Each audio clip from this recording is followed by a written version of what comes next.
Our gospel lesson this morning comes from the Gospel of John, chapter 9. We'll start with verses 1 through 7. As Jesus walked along, he saw a man blind from birth. His disciples asked him, "Rabbi, who sinned, this man or his parents, that he was born blind?" Jesus answered, "Neither this man nor his parents sinned. He was born blind so that God's works might be revealed in him. We must work the works of him who sent me while it is day. Night is coming when no one can work. As long as I am in the world, I am the light of the world." When he had said this, he spat on the ground and made mud with saliva and spread the mud on the man's eyes, saying to him, "Go wash in the pool of Siloam," which means sent. Then he went and washed and came back able to see. God add blessing to the reading and the hearing of the word.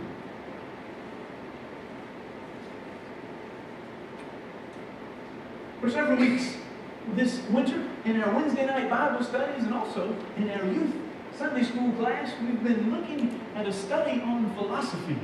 And we've been talking about the problem of evil. The problem of evil is the philosophical way of asking the question, how could God let this happen? The problem of evil says that if God is powerful and if God is loving, then there shouldn't be suffering in the world. And since there is suffering, something about God's love or God's power must not look exactly the way we expect. That's the same question that the folks who see this blind man in the Gospel of John are asking. Now, they don't call it the problem of evil, and they don't say, can all three of these be true? God is powerful, God doesn't want us to suffer unnecessarily, and there is unnecessary suffering in the world.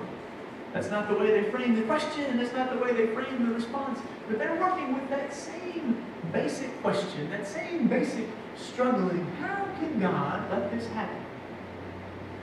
They want some understanding of why the world is the way it is.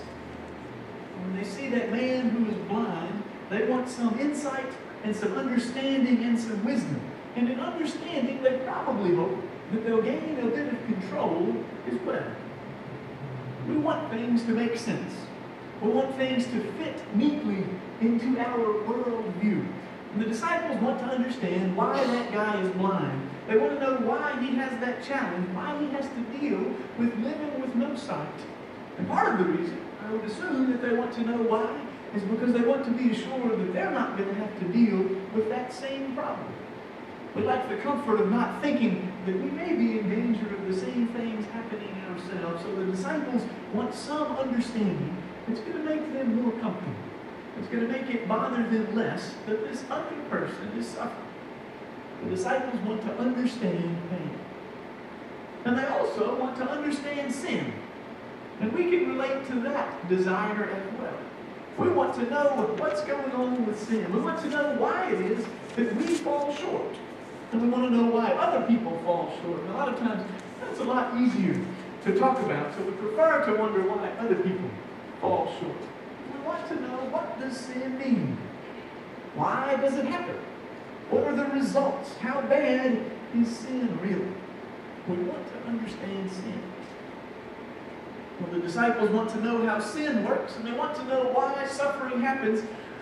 So they do something that seems very logical. They do something that seems sort of easy. They try to lump those two problems together into one simple equation as a solution. They try to solve the problem of evil in the most straightforward way that they can. Rabbi, who is it that sinned, this man or his parents, so that he was born blind? See what their solution is? See what they've done there? They try to smooth everything out. He's suffering. Well, it must be because he sinned. He must have done something that was wrong, and that's why he can't see. Or, since he was blind from birth, maybe it was his parents' fault, but definitely somebody deserved for this to happen. Either way, they see this as a simple case of cause and effect. Somebody did something bad, so something bad happened. Whatever sin occurred must be fairly balanced by this one man's lifetime of blindness. Now, for them to believe this, for them to have this basic understanding and assumption, it would make it a lot easier for them to ignore him. It'd be very easy to pretend that you didn't notice it, to refuse to help him, not to offer anything to help him eat, if you were convinced that his blindness came about only because of something that he did wrong. A lot of times it seems like we still use that general framework. We use it with ourselves. If we mess up, we think that we deserve for bad things to happen. If something doesn't go well, we assume that it's our fault. We didn't plan or prepare or think through something well enough. We must have deserved that trouble. And sometimes, to be sure, that's true. We could prepare better for lots of things, but some things we blame ourselves for are beyond our control. We play this same game for other people as well. If somebody's hungry, we assume they just haven't worked hard enough. The people that don't have everything that's necessary for a comfortable life, a home, clothing, medical care, fulfillment, and we wonder why they didn't plan better or work harder. Even if somebody is sick, very often we wonder what they did wrong. Didn't exercise enough, drug use, tobacco, too much sugar. Certainly all of these things can be factors. And there's sometimes truth in some of those questions, but rarely is the trouble that straightforward. There's always more factors at work than we can see on the surface. We like to assume we understand cause and effect. We like to act very often as though everything that happens is very straightforward. Somebody did something bad, something they shouldn't have, so something bad happened to them. We probably wouldn't say it in quite that way, but we sometimes seem to believe that anyone who has anything bad happen deserves it. We try to explain away all of our sin and all of our suffering as if they somehow cancel each other out, or at least fully explain each other. This can be a very convenient belief system. It can take a lot of pressure off of us if we're not the ones who are suffering at the moment. And we see the disciples making the same assumption. The only problem, the only small detail that's yet to be considered in that worldview is that Jesus says it's wrong. Jesus says it doesn't work that way.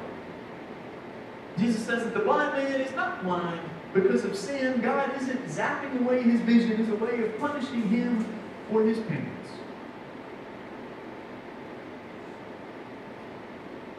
Interestingly enough, with this story, the part that we've read so far is not that strange.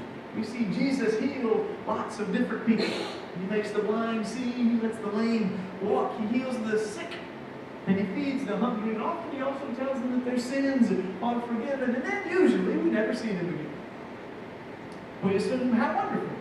They're healed, so now everything will be smooth sailing for that person. But in this story, we get to see just a little bit more.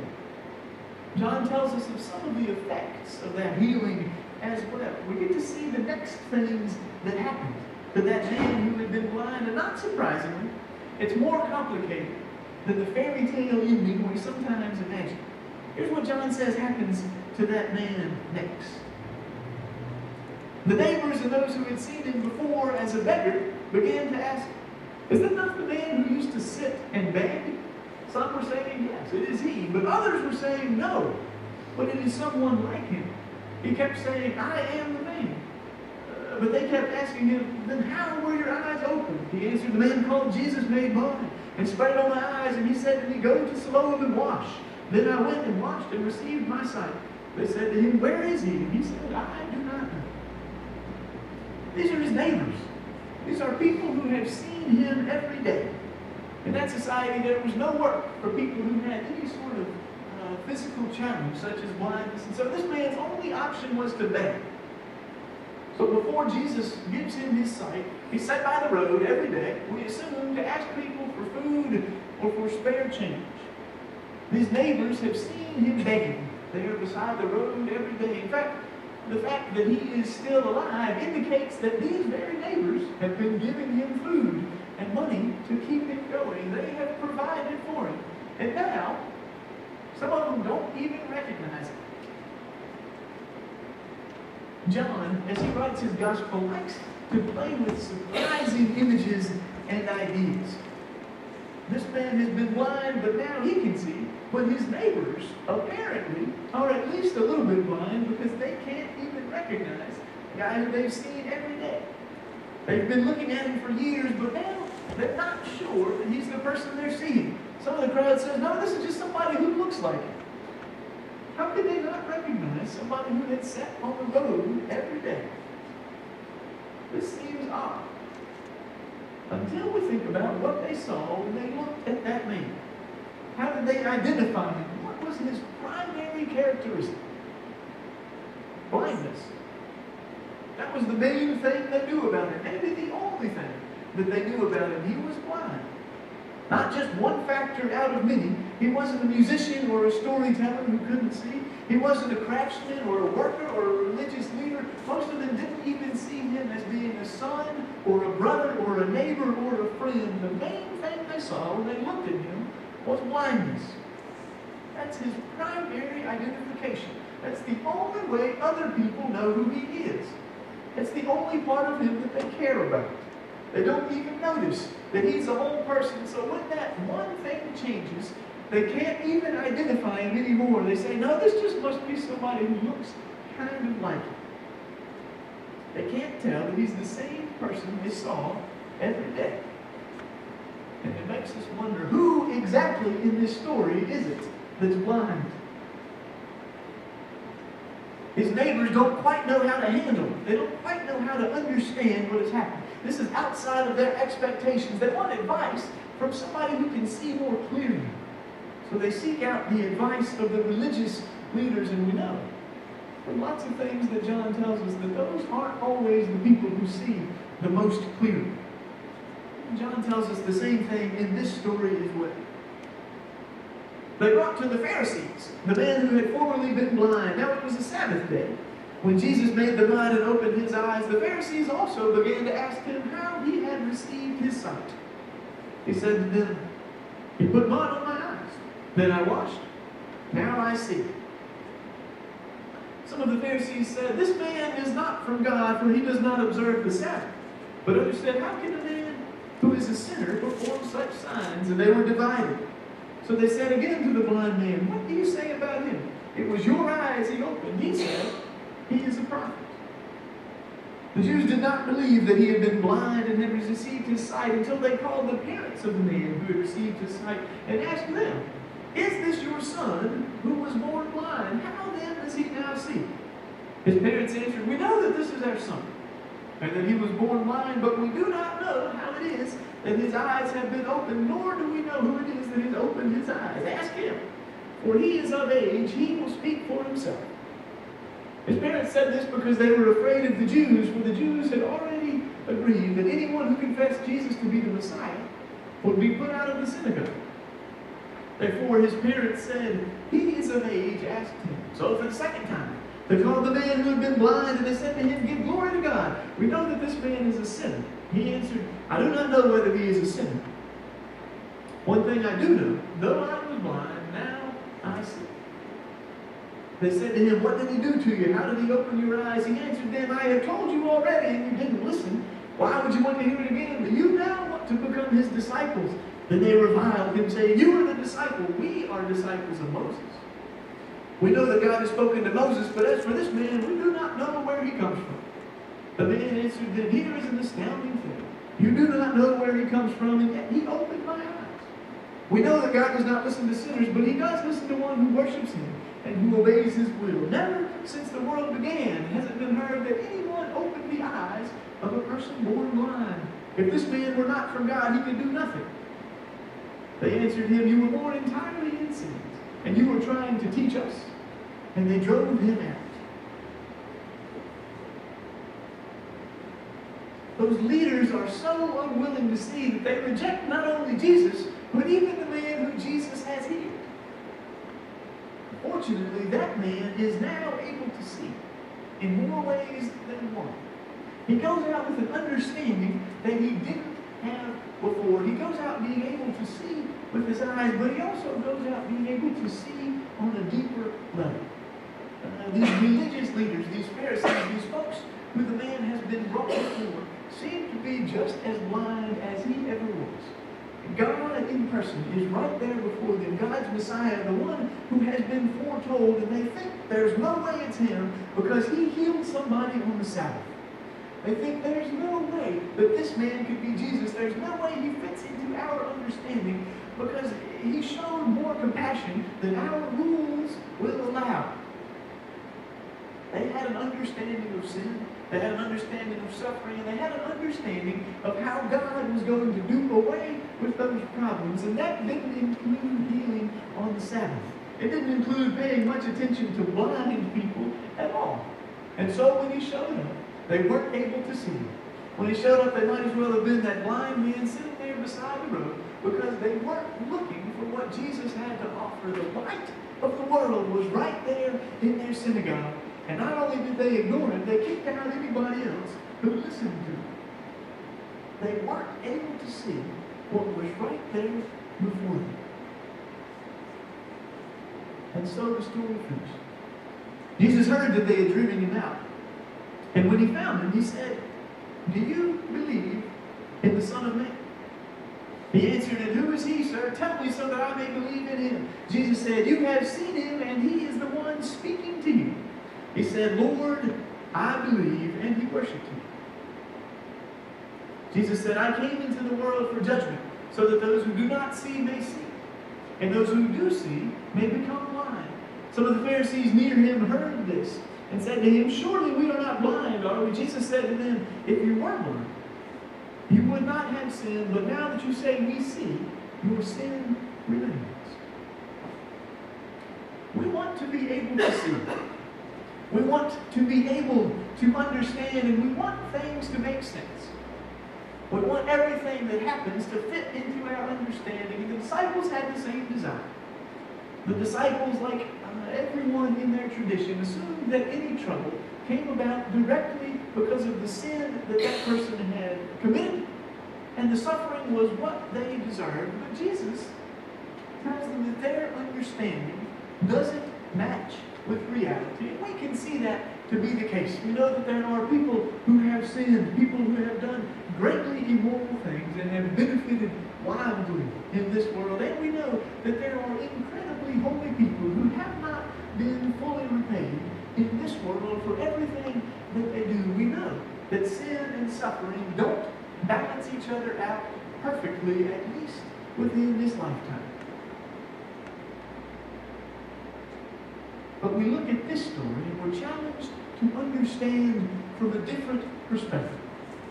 We look at this story and we recognize that many people are blind as to what's happening. But we also see a picture of a man sitting beside a road, hopeless and blind, who recognizes something in the person who passes him by.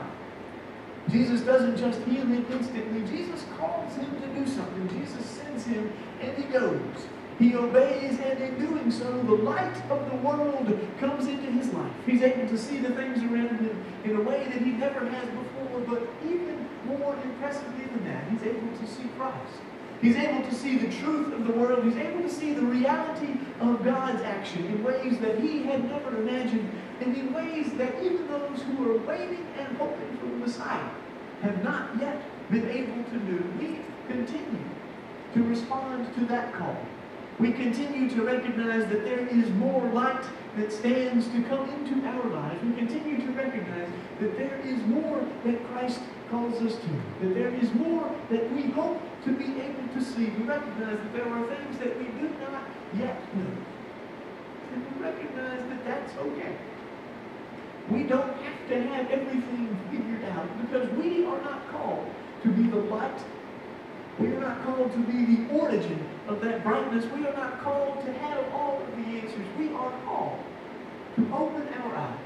We are called to respond to the light. We are called to see that Christ is at work in the world, that in the midst of sin, that in the midst of suffering, that in the midst of all these things that drum up questions, that make us wonder where God can be, that in the midst of all of that is the light of the world, is the one who came into the world to deliver us, to give sight to the blind, the one who came into the world to give us hope, the one who came into the world to connect us with God.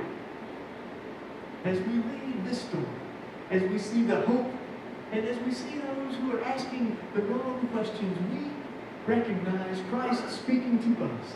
I am the light of the world. Let's each open our eyes and respond. Amen.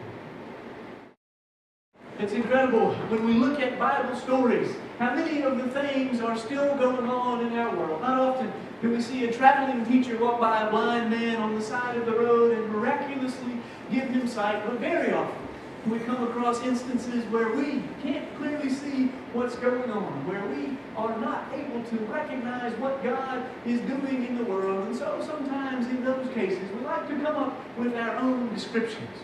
We like to come up with our own explanations. We like to come up with little things that we can say that make it seem like we understand and we're not challenged, and even that we're not hurt by what's going on. We see that in this story, and we see in this story echoes of another story in the scriptures that they would have referred to at those times. Back in the book of Job, when all sorts of tragedies occur in Job's life, and his friends come, and they come and sit with him for 7 days. For a whole week, they just sit there and they don't say anything. And you read that and you think, wow, what a powerful description of how much they loved him. What an extremely incredible example of being able to sit, to be present with him, to join him in his life, to show how much they care about him, and not to try to take his pain away, not to try to belittle the suffering that he's feeling, but just to be there. For a whole week they do that, but then they fall into the same trap that these Pharisees fall in. They say, well,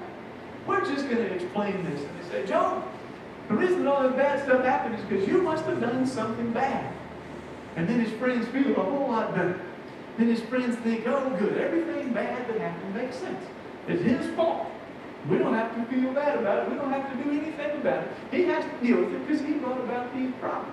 And it sounds really interesting. And Job says, no, I don't think that's what's going on here. And they go around and around and around for most of the book until finally, at the end, God shows up. And God says to Job, Job, what in the world were your friends talking about? And his friends say, well, we thought we were explaining away the troubles of the world. And God says, you don't fully understand everything that's happening. And so we find some comfort when we read the book of Job, but we also find some challenge. We also find a little bit of discomfort. We also find a little bit of question as to where is God in the midst of this difficulties that we face. And then we read stories like the one we read in the New Testament, and we see exactly where God is, because when that man is suffering, it's not because he sinned, it's not because his parents did,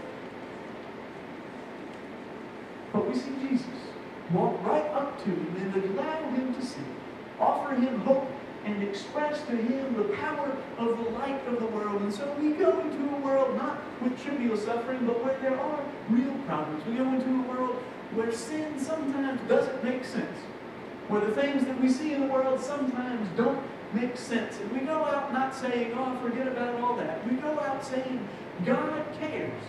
God will make sense of all this, and God will shine light even into our most difficult questions and even into our most hopeless situations. We go out seeking to see God in every place in the world, especially those places that are the darkest, because we recognize that those are the places most in need of the light. We go out seeking to open our eyes, to see God at work in our lives, and to see God at work calling the world closer to the kingdom. Will you join me as we pray? God, we thank you for your light. We thank you for the hope that you shine into the most difficult situations, and we thank you that you are at work combating sin, that you are at work to end suffering, that you are at work with the world's most difficult questions. Help us not to explain away and trivialize anything that is hurting, but help us instead to be able in all situations to turn to you. Help us to follow you, and help us to have faith that you will allow us to see, that you will bring light into our world, and that you offer salvation to all who will turn to you. Help us to follow you with all that we do. We pray in Christ's name. Amen. Amen. Go in peace.